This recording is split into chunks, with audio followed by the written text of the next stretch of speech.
Hello, welcome. Just thought I'd invite you to join me as I get ready. This is my sleepy no makeup base. I'm getting ready for the day. So I was showing you this when I was doing my room tidy. Put all the things I need here. I've already put this really nice face cream on as soon as I got out of the shower, and a bit of deodorant, and then we'll go through the other things here. So start with a little hairbrush. My hair's looking a bit greasy. I'll probably wash it tomorrow morning. When I first brush it, it goes all like fluffy. But then when I put it in my high bun, do it in a way where I twist my hair and it kind of curls it. I've got so much hair that a lot always comes out when I brush it, and that's nothing to be worried about. Still got very, very thick hair. So what? Do you know what I didn't realise until I watched that cleaning video back when I was cleaning my room, and I was watching it back. My hair's grey at the front and not at the back. I didn't realise that. I assumed it was grey at the front and the back and all over. So strange that just this front section is grey. Didn't know. You don't see yourself in 360, do you? But you don't. I suppose that goes if you don't know how other people see you, literally. It links to what we'd call mind reading. That's very good. I've got this lump here. Yeah, we never really know what other people can literally see and how other people see us. I suppose that's part of taking a risk and coming onto YouTube, isn't it? You don't know how you're gonna be perceived. And we've got what we call, I think it was Carl Jung in counselling psychology, talks about, probably other people do as well, but talks about an internal and an external locus of evaluation. So if I cared more about, here again, I'm going to use a clip, more about what other people thought of me than what I thought of me myself, I'd probably never be able to make a YouTube channel. Because you're putting yourself out there, like anyone can write a comment and say something about their perception of you. But if you have what they called a strong internal locus of evaluation, and I've done a lot of work to get to that point, it means that what I think and feel about myself is so strong that when other people give their opinion of me, I take it less to heart, because I know who I am. I know what I've been through, what I think about things, what I feel about things, and essentially that I'm a good person and that I'd never do anything to intentionally harm anybody or anything or be mean. And really, I just want to live a simple, quiet, mindful, kind, calm, beautiful life. And I've chosen to start to share that with you through this channel.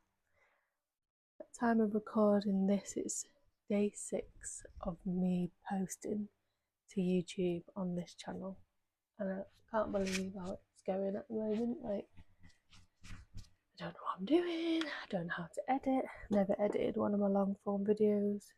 I just also feel like, yeah, I could learn to edit and spend some time doing that, but I do work a full-time job. It's a busy job. I work from home, which I love. I am a parent to a 12-year-old. I am a wife. I do have a house. I have a dog.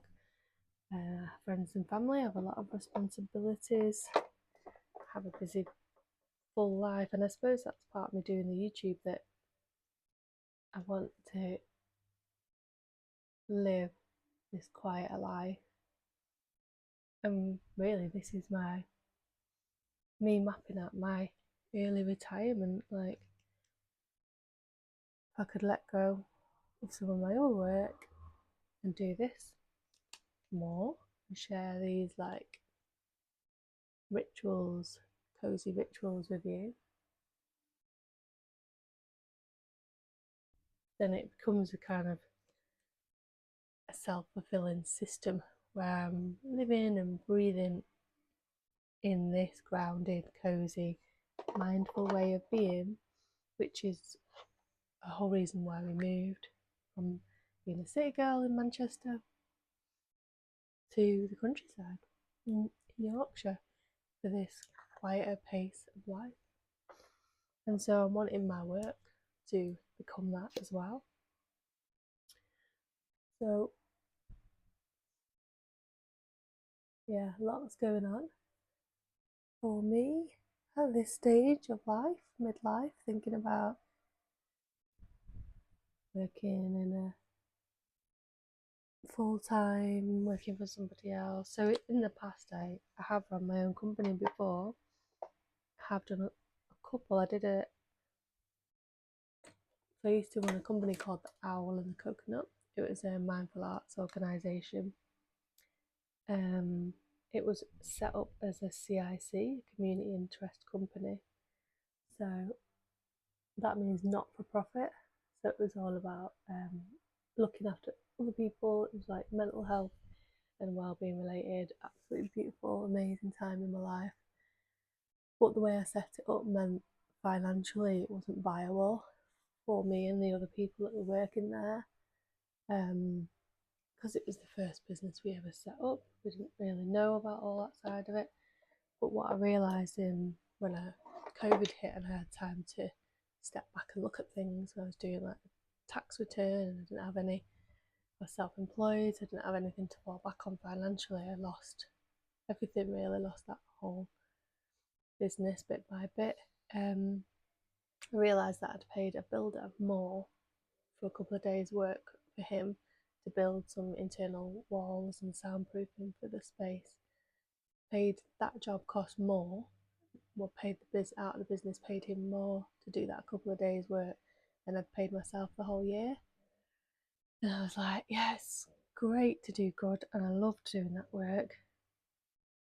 But you've got to make it financially viable. We live in a world where we have to pay rent and mortgages and buy food, and as much as I'd love to not live in a capitalist society, we also have to accept where we are and how we're going to make this work best for us and what changes we can make.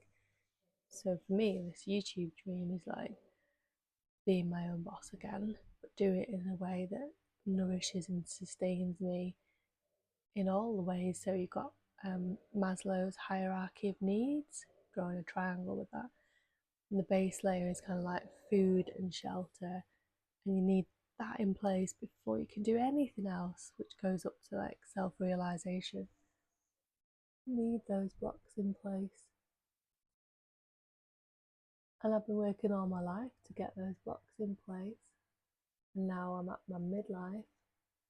I'm looking at what fits and what doesn't fit anymore and being more authentic, which comes to that internal locus of evaluation and knowing my self-worth